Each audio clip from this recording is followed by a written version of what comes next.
Tremendo estar acá. Esta capilla se ve un poquito diferente a la que yo me acuerdo, pero la baldosa está, así que está todo bien. Pero es una alegría de poder volver a un lugar tan especial. Y creo de que más allá de los sentimientos que cada uno de nosotros puede tener acerca del IBRP, yo creo que hay una dualidad entre el lugar y la gente. Dios a veces toma individuos, pero a veces también Dios escoge sitios, lugares específicos. Y no sé cómo le dicen ustedes al IBRP hoy en día, pero ¿cómo le dicen? Hay cosas que nunca cambian. Pero en el curso en el que estaba, éramos demasiados. ¿Le siguen diciendo gallinero al aula de primer año? ¿No?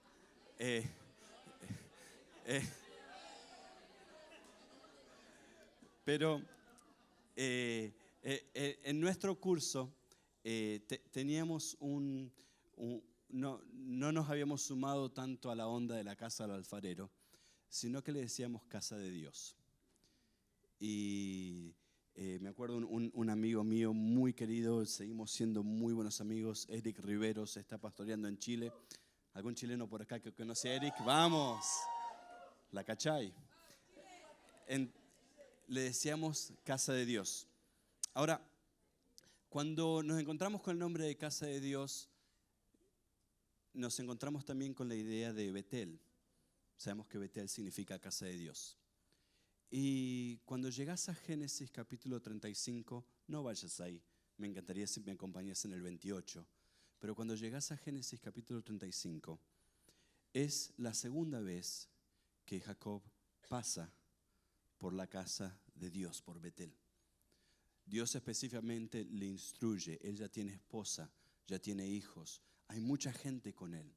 Y él agarra y les dice, desháganse de sus dioses, desháganse de lo que es un obstáculo, santifíquense, preparen, porque vamos a ir a Betel. Vamos a ir a la casa de Dios. Y este es el lugar donde Dios en mi vida hizo A, B y C. Y hoy alguien que por primera vez desde el 2005 tengo la oportunidad de pasar por mi Betel. Tengo también un poquito la oportunidad de decirte que como Jacob le pudo decir a su familia, Dios cumple sus promesas y Dios hace cosas loquísimas. Y lo que Dios puso en mi corazón para hablar con vos en esta noche es qué hacer en Betel. Entender qué hacer con la oportunidad que Dios pone en tus manos. Porque para mí es un honor increíble que tanto Rocky como Sherry estén acá. ¿Por qué? Porque ellos les pueden contar que como estudiante yo fui una de las anomalías más grandes que te podrías haber encontrado. Si hay un vagabundo que se encontraron en la calle y lo trajeron como estudiante, fui yo. El semestre ya había empezado, estaba a medio término, estábamos en el campamento de hijos de ministros, nosotros decíamos otra cosa en ese tiempo, estábamos en ese campamento y yo estaba estudiando abogacía y le estaba escapando a Dios como un campeón. Estaba hecho de María por ahí por la izquierda contra Francia, estaba hecho una luz. Y no lo conocía a tu papi. Y se me acerca y me mira y me dice, no sé si alguien se ha encontrado con ese varón, pero me dijiste, varón, le estás escapando a Dios, pero Dios te va a alcanzar. Llámame. Yo todavía no sabía que era el director del IBRP, nada. Yo vengo de una tribu extraña. Y en ese fin de semana el Señor me habla, pero me hice celoso. Ese lunes estoy en el aula ahí, Derecho Civil 1, y el Espíritu Santo me habla y me dice, este no es tu lugar. Y bueno, llamamos, todos dijeron que no. Raki dijo que sí. me sienta en su oficina, no sé si te acordás, como a las 10 de la noche, me decís, no tenés faltas, tenés que hacer toda la tarea que no has hecho, las anticipadas, no podés llegar tarde a clase, no podés hacer nada. Lavé los platos como 10 semanas. Pero alguien le creyó al sueño de Dios para con mi vida antes de que comenzara a materializarse. Y me invitó a Betel. No solamente eso, la primera vez que el Señor a mí me empezó a hablar acerca de las naciones. Estábamos en el gallinero viendo un video de la cruzada de Reinhard Bonnke en Nigeria. Y por primera vez sentí, Dios puede ser que no me use en Argentina. Ahora, eso también no sabía qué decirle a Dios. Te dije, estoy en el capítulo 35. Te estoy contando lo que pasó en Betel. Y por favor, ven, yo no le estoy diciendo a nadie que haga esto. Les dije, yo era una anomalía. Pero después, por 4 o 5 meses, me subí al tanque de agua a la noche a orar. Yo estaba en el 4º piso. No lo hagan. No lo hagan. Y fue la primera vez que tuve una visión de parte de Dios, donde me mostró un mapa del mundo con ciudades iluminadas y me dice, vas a predicar en estos lugares. Yo todavía no sabía cómo creerle a Dios.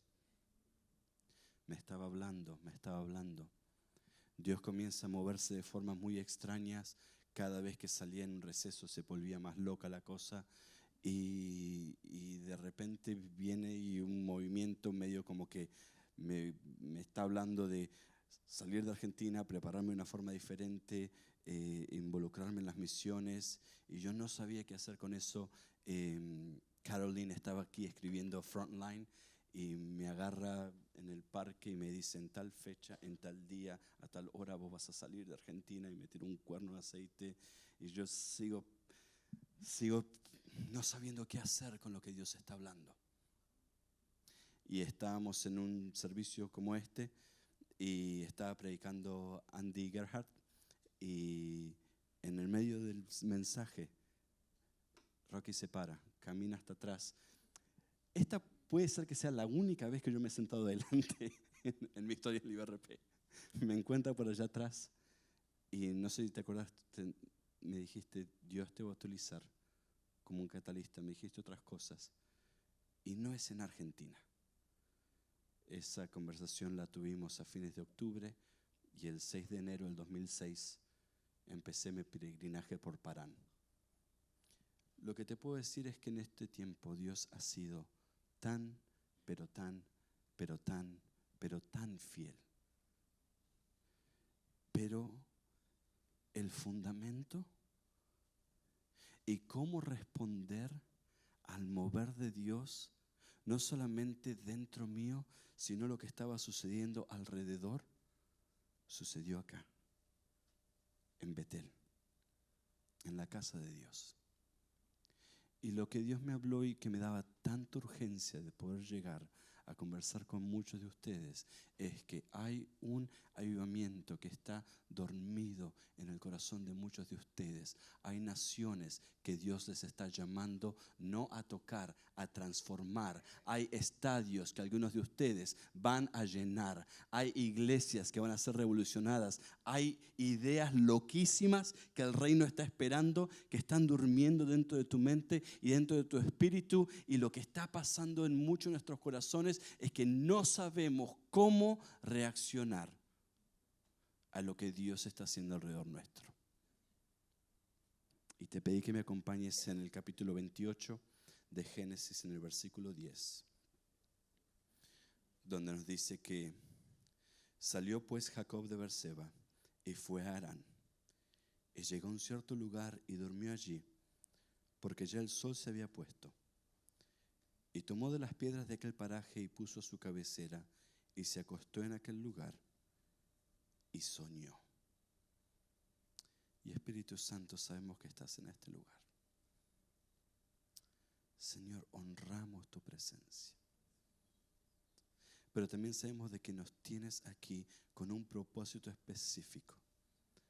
Habla a nuestros corazones de la forma que solamente tú nos puedes hablar. Y haz lo que solamente tú puedes hacer. Te amamos, Jesús. En tu nombre. Amén. Sabemos que Jacob llega hasta este punto en su vida de una forma extremadamente complicada. Desde el minuto 0 sabemos de que él tenía una crisis de identidad tremenda. En el vientre de su madre sabemos que habían 2 naciones que estaban peleando. Está saliendo Esaú primero, él sale agarrado del tobillo. Y desde ese día no solamente hay esa tensión entre hermanos, sino que aún en el momento que le escucha su nombre, cada vez que le escucha su nombre, se le recuerda de que vos sos el impostor, vos sos el falso, vos sos el trucho, vos sos el que no es el que tendría que ser. Ahora también sabemos y nos damos cuenta de que Jacob entendía y reconocía de que había algo que él tenía que hacer, de que había algo dentro de él que estaba latiendo. Había un sentido de propósito, un sentido de destino, un sentido de que Dios me trajo acá a esta tierra para algo más. Pero no lo sabe cómo alcanzar y se convence de que si él logra tener la primogenitura, de si él logra agarrar y hacer un cambiazo con Esaú y ser la persona de preeminencia en su familia, de que eso va a suplir esa necesidad interior de que él lleva. Lo hace, llega muerto de hambre Esaú. Ustedes conocen el pasaje, el profesor Arias lo hace de forma increíble cuando lo explica. Entonces, por favor, no voy a pasar vergüenza. Pero cuando recibe la primogenitura, nada cambia. Tener una posición no transformó ese deseo interior. Tener esa preeminencia no estaba respondiendo la pregunta que él llevaba dentro suyo. Sabía de que había algo más, pero esto no era la primogenitura sin bendición medio que no funciona. Entonces agarra y era un nene de mamá y con su mamá se las ingenian, lo resuelven. Isaac lo bendice, ahora tiene la primogenitura y tiene la bendición de Dios. Pero nada cambia. Sigue dentro suyo un sinfín de preguntas que aún no han sido respondidas. Ahora, ¿cuál es el problema? Es que Jacob había recibido un montón de información. Jacob sabía de que había un Dios que era el Dios de sus padres, era el Dios de sus abuelos. Es más, te encuentras en el capítulo 27, cuando él está hablando con su padre, él agarra y le dice, el Dios tuyo, tu Dios. Él entendía de que había una dinámica en su familia espiritual y en su familia natural a la que él estaba conectado, pero era información, era algo que él sabía. También había crecido rodeado y gente alrededor probablemente le decía, eres el nieto de Abraham y eres el hijo de Isaac y eres tal, bla, bla. ¿Cuántos hijos de pastores hay acá? Ustedes me entienden exactamente.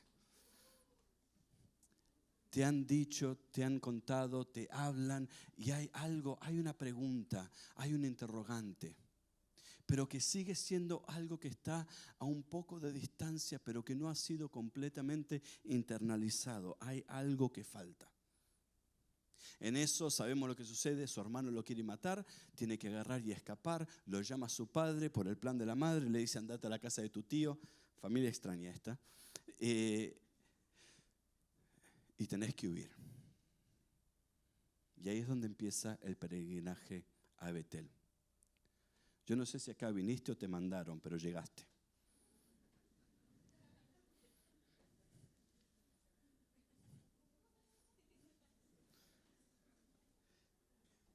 El problema es que cuando llegas acá, uno a veces llega con la expectativa de que las luces se van a encender y el cielo se va a abrir y va a haber una claridad sobrenatural y que los próximos 15 años de tu vida se van a alinear adelante tuyo y que todavía hay 33. Y que después del 33 otras cosas también se van a alinear y de que todo se va a resolver y de que pero en realidad empezás a llegar y parece que las luces se apagan y cada paso que das te estás tropezando con algo. Y querés seguir a Dios, pero obstáculo, piedras en el camino. Pensás que vas a empezar a levantar velocidad y a hacer y comenzar a ver la manifestación del propósito de Dios para con tu vida y te vas a rodear de la gente correcta y das el próximo paso, otra piedra en el camino. Y ahí es donde empieza a surgir algo que a mí me pasó, que es, empiezo a tener conversaciones con Dios que suenan exactamente opuestas a lo que sonaban cuando recién llegaba. En lugar de tener una relación con Dios de expectativa de lo que Dios va a hacer, el tono de mis oraciones cambió pero Señor, te obedecí, vine para acá, dejé esto, dejé el otro, renuncié a esto, me separé de tal cosa, terminé esta relación, dejé una carrera y lo único que tengo son piedras en el camino y creo que me está llamando a hacer algo, pero cada vez que doy un paso me tropiezo con algo. Dios, puede ser hasta que vos estás en contra del llamado que creí que me diste. Y especialmente eso pasaba cuando llegabas al final del periodo, porque llegabas al final del periodo y mirás alrededor del aula y parece que todos saben exactamente la cruzada de Benny Hinn que están por hacer y vos sos el único salame que no sabe qué va a hacer. Acá, la anomalía. ¿Qué voy a hacer? No sé. Todos van a hacer esto, el otro. Y qué sé yo, voy a mi iglesia a tocar la batería.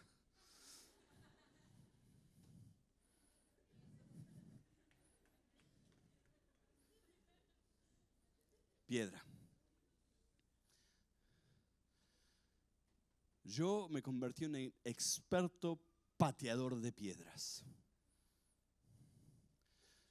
Donde lo que estaba en mi camino, yo pensaba que era exactamente el obstáculo más grande que quería interferir con el propósito de Dios para con mi vida. Lo que no me había dado cuenta es que el Señor me había introducido a un paréntesis de gracia, donde en realidad lo que Él quería hacer no era acelerarme, sino era agarrar y ponerme en un proceso donde pueda entender y comprender el sonido y discernir su voz. Donde yo quería correr hacia la realidad del ministerio y Él quería llamarme a la intimidad de su presencia. Y el momento en el que Jacob se da cuenta de que cuando la luz se apaga y las piedras se multiplican, en lugar de patearlas y enojarme con ellas, tendría que acomodarlas y descansar en ellas. Y hay muchos de nosotros que nos cuesta entender cómo descansar en la realidad a la que Dios te ha traído. Y hay muchos de nosotros que estamos mirando alrededor de las piedras cuando Dios está queriendo que dejes de mirar a tu alrededor y quiere que levantes tus ojos hacia el firmamento.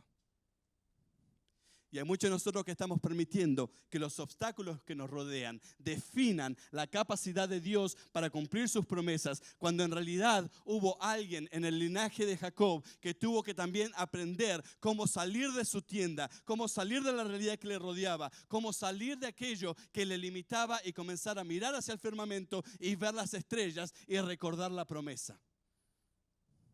Y hay muchos de nosotros que estamos aquí peleando con Dios y peleando lo que Él quiere hacer, cuando Él está queriendo decirte, mirá, baja un poco las revoluciones. Mirá hacia el firmamento.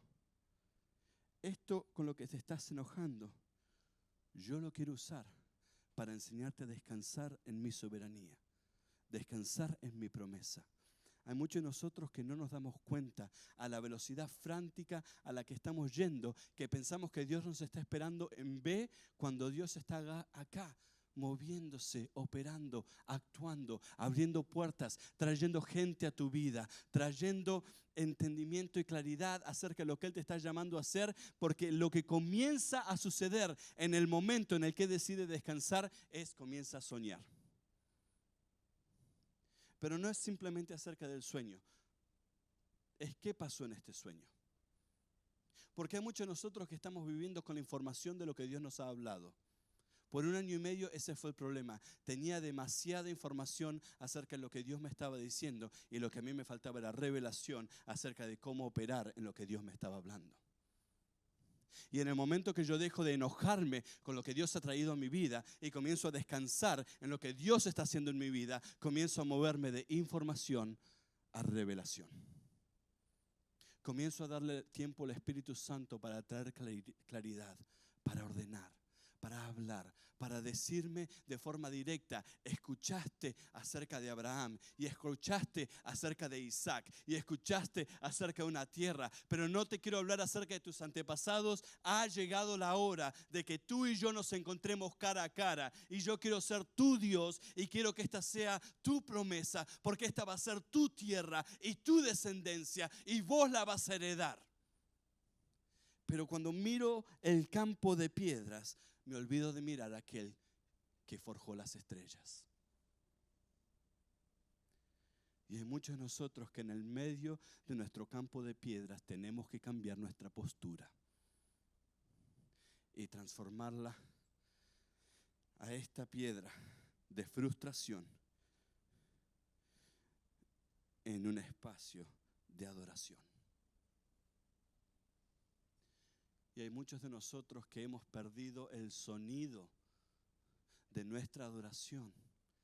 Y creo que ustedes me entienden a lo que me refiero. Hay un sonido diferente cuando estás en la intimidad con el Señor y estás orando y estás hablando con Él. Y hay una armonía que es clara. El sonido que emite tu vida, esa plenitud del gozo de tu salvación, que está todo hecho un desastre, pero sabes, y tenés paz, y tenés claridad, y Dios se está moviendo, y Él está operando, y Él es soberano, y sabes que sus promesas son sí y amén, y cielo y tierra pasarán, pero su palabra no pasará. Y levantás tus ojos, mirás a los montes y sabes de dónde viene tu auxilio. Y algunos de nosotros hemos permitido que la frustración turbie nuestra adoración. Pero cuando cambio mi postura en el campo de piedras, paso de información a revelación. Eso es lo primero que sucede. Lo segundo que sucede, nos encontramos en este diálogo que Jacob está teniendo con el Señor, pero no es tanto un diálogo. A veces parece que el Señor te tiene que noquear para poder hablarte, porque muchas veces no nos callamos. Cuando Él recibe su sueño, recibe dirección que va más allá de su capacidad. Y esto comienza a forjar dependencia. Cuando miras el lenguaje que Dios utiliza cuando Dios está hablando con Jacob, claramente esto es algo que Dios tiene que hacer suceder en su vida, porque va más allá de sus habilidades. El problema número uno que yo tenía cuando estaba acá en la casa de Dios era creerle que Él lo iba a hacer. Yo no tenía ningún problema de creerle a Dios que lo iba a hacer con gente como Nico. Nico estaba en cuarto, yo estaba en primero, él era un capo, yo era un salame. Dios lo va a usar a Nico, a mí no. Y no sé si a ustedes les ha pasado de que están acá y oyen lo que Dios le está hablando a sus compañeros y están convencidos de que Dios lo va a hacer. O sea, no hay duda. Yo no tenía ninguna duda de que entre Eric y Rodrigo Ramos iban a sanar a la mitad de la provincia de Buenos Aires. Ninguna duda. ¿Por qué? Los acompañaba cerca de la estación de Temperley. Nico, yo creo que sé dónde está hablando. Se pararon ahí, salían invictos. Todas las semanas alguien se sanaba. Tenían una línea premium. Siguen siendo testimonios los lunes. Los lunes empezaban Eric, Nico, Rodrigo, y después el resto de los plebeyos seguíamos. El problema era creerle a Dios que Él lo podía hacer conmigo. El problema era darle espacio a Dios para que pueda forjar en mí la humildad de creer que Él puede. Porque vamos a dejar que esto sea un poquito incómodo por un momento. Porque la realidad es que mi problema era un problema de orgullo. Era un problema de arrogancia. Era un problema de pensar que dependía de mí y de mi capacidad y de mi talento de hacer aquello que el Dios soberano quería hacer en la tierra. Y a mí me costaba soltar completamente las manos del volante y reconocer de que soy 100% insuficiente e incompetente para hacer lo que Dios me está llamando a hacer, pero su poder se perfecciona en mi debilidad. Entonces le tengo que conocer, me tengo que humillar, me tengo que rebajar, tengo que permitirle a Él que pueda forjar en mí un vaso que Él pueda usar, porque no le sirvo. En mi condición no le sirvo. Entonces acá en la casa de Dios, a mí lo que me costaba era dejar que Dios trabaje conmigo. Porque sentía que estaba en una película de los Avengers y yo era el patito feo. Entonces me estaba perdiendo la oportunidad de que el Espíritu Santo pueda romper en mi vida y operar y fluir y transformar y renovar mi mente y abrir mi corazón. Y realmente que esta casa hermosa pueda cumplir el propósito por el cual Dios la ha establecido en mi vida. El problema no era el IBRP, el problema era yo. Y si te soy sincero, el 99,999% de las veces el problema sigo siendo yo. No te sirve solamente tener un cambio de perspectiva y dejar de que lo que te rodea defina el plan de Dios para con tu vida. También tienes que permitirle a Dios que sea Dios en tu vida. Y yo sé a quién le estoy hablando, a gente que vino aquí diciendo, quiero que me uses para cambiar el mundo. Yo no estoy hablando acerca de salvación, yo estoy hablando acerca de sumisión. De permitirle a Dios que sea Dios.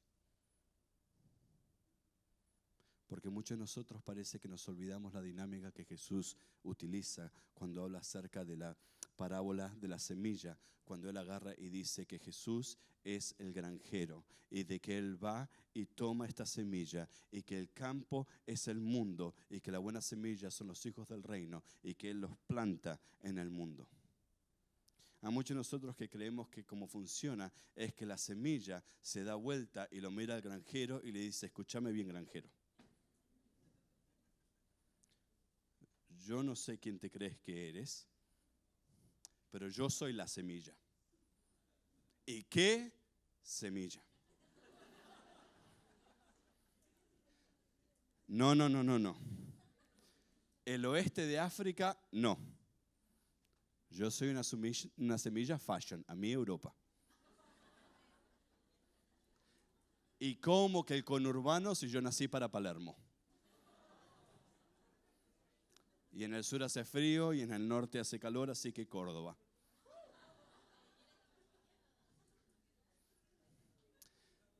Porque yo pasé mucho tiempo acá en el IBRP siendo una semilla arrogante que se acercaba a este altar a decirle al creador del universo exactamente qué hacer con esta semilla. El cómo y el cuándo y el dónde y el con quién y el por qué. En lugar de entender de aquel que creó el universo, aquel que me tejió en el vientre de mi madre, aquel que entiende lo que ha depositado dentro de mi vida y aquel que entiende los lugares que Él ya ha estado preparando y las oportunidades que Él ya ha estado preparando para que esta semilla sea un vaso para su gloria. En lugar de tenerle confianza de que si Él me planta en un lugar, Él sabe cómo nutrirlo, cómo forjarlo, cómo agarrar y podarlo y cómo asegurarse de que sea un árbol de justicia que dé fruto y de que el fruto permanezca. Y algunos de nosotros hoy quizás acá tenemos un problema de semilla, donde nos cuesta dejar que Dios sea el Dios soberano de nuestra vida. Y quizás a vos te pasa como me estaba pasando a mí a la salida de un periodo, que no es que Dios no me había hablado acerca de hacer algo, es que a mí no me gustaba tanto lo que Él ya me había hablado y quería usar hasta el último segundo posible para que Dios se convenza de que estaba equivocado. A veces es un problema de postura. A veces es un problema de sumisión. Y lo tercero que sucede es que esa piedra,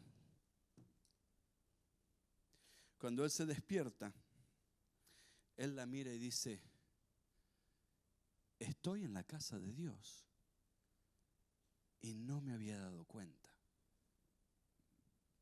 Entonces la pone y cambia la posición de esta piedra, porque dejó de ser una almohada media incómoda y ahora se convierte en un altar.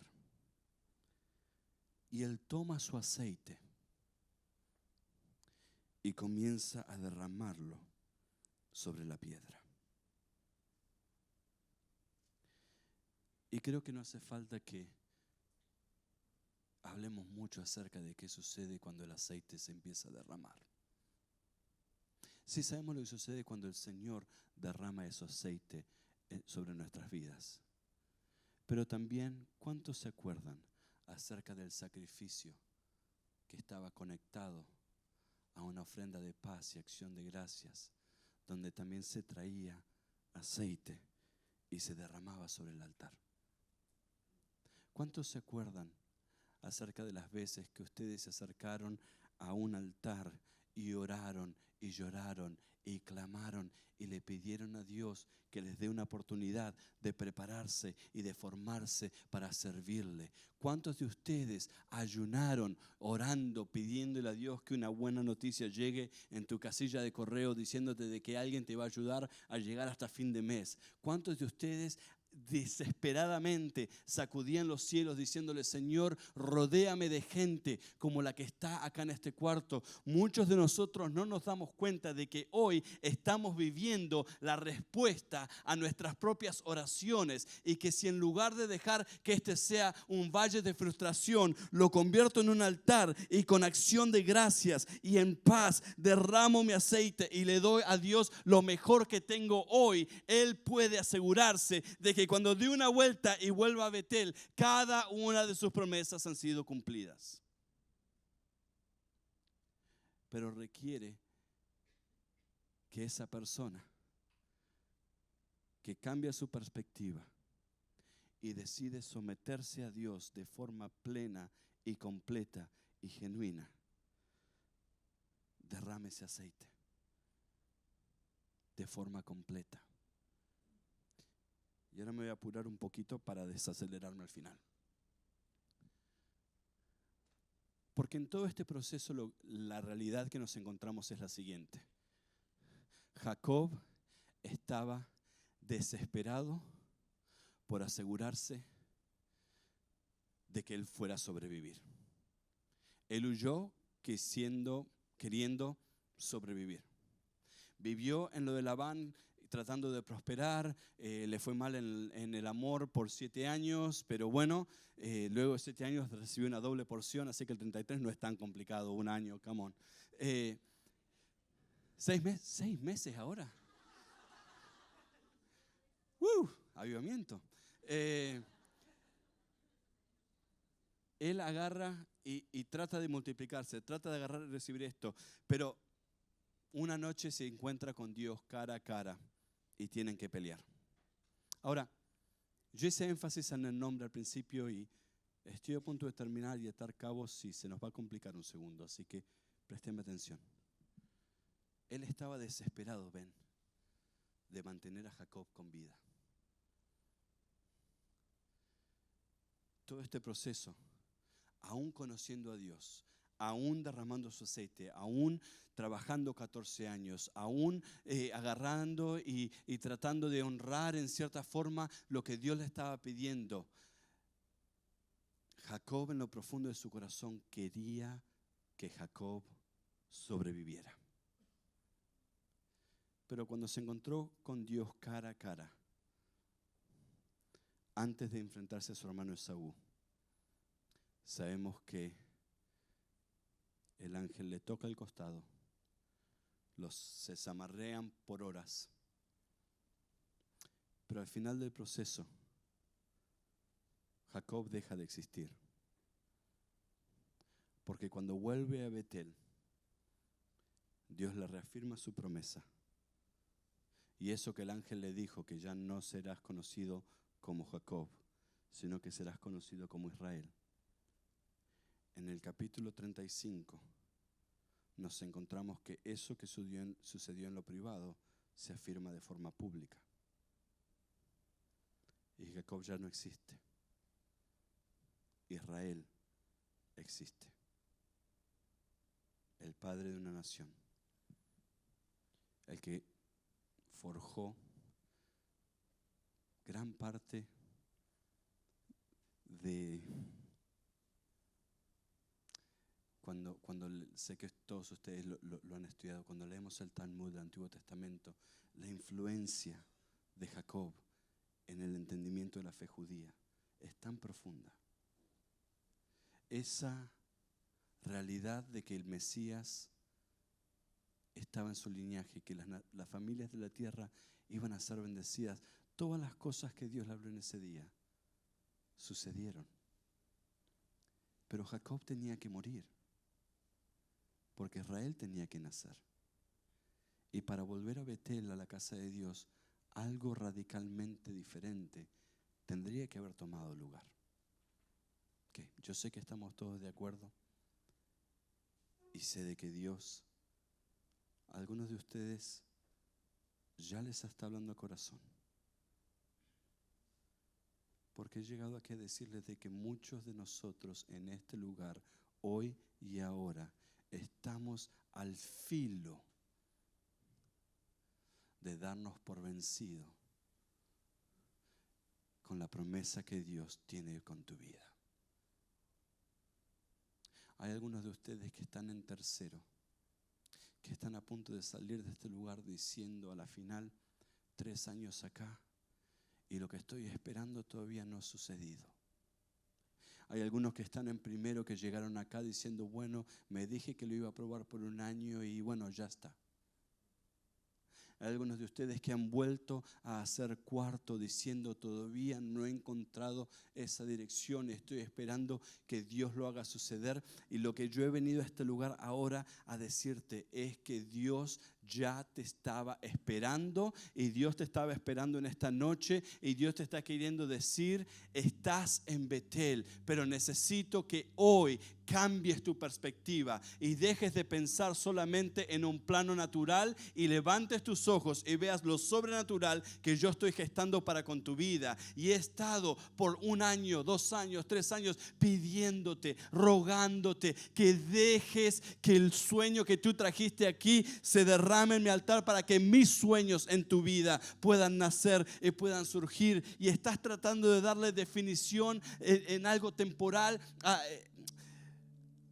Hay gente acá que está llamado a misiones, que está diciéndole que no al llamado de misiones en tu vida, porque estás queriendo darle definición específica a algo que Dios está tratando de gestar desde la eternidad. Y el problema no es el llamado a las misiones, el problema que estás resistiendo es a dónde Dios te está llamando a las misiones.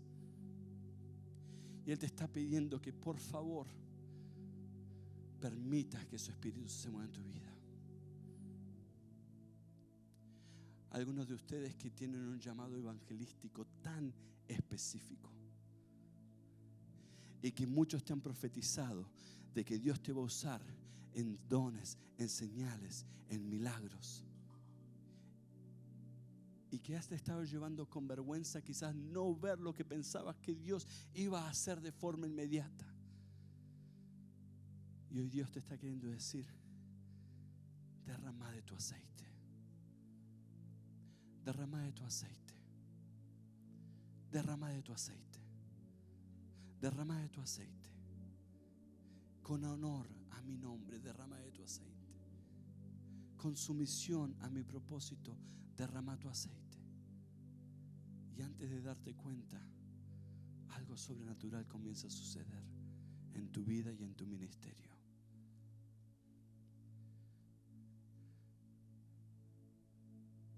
Por 2 años estando aquí, yo le tenía terror a darle una palabra profética a alguien. Terror.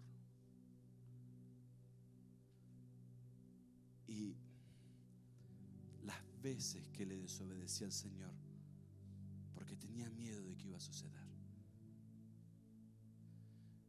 Y una noche estábamos orando y Caroline estaba acá y era un descontrol.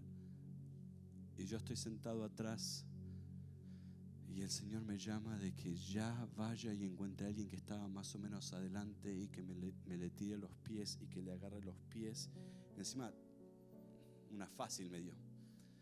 Y que le agarre los pies y que profetice que esta persona iba a llenar estadios y que Dios le iba a llevar a naciones como un evangelista y muchas cosas. Yo me acuerdo que es la primera vez que en el IBRP lo hice. Fue Nico.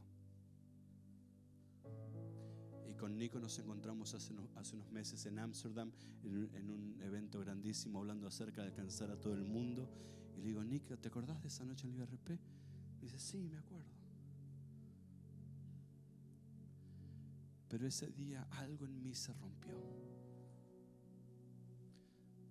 De dejar de tratar de definir lo que Dios puede hacer con mi vida y lo que Dios no puede hacer con mi vida, y de simplemente en su casa honrar al dueño de casa. Y sé que es un mensaje extraño. A 2 semanas antes de terminar el trimestre tendríamos que estar hablando acerca de ganar el mundo. Y sí, pero para ganar el mundo muchos de nosotros hoy tenemos que ganar nuestra batalla interna. ¿Qué vas a hacer en Betel?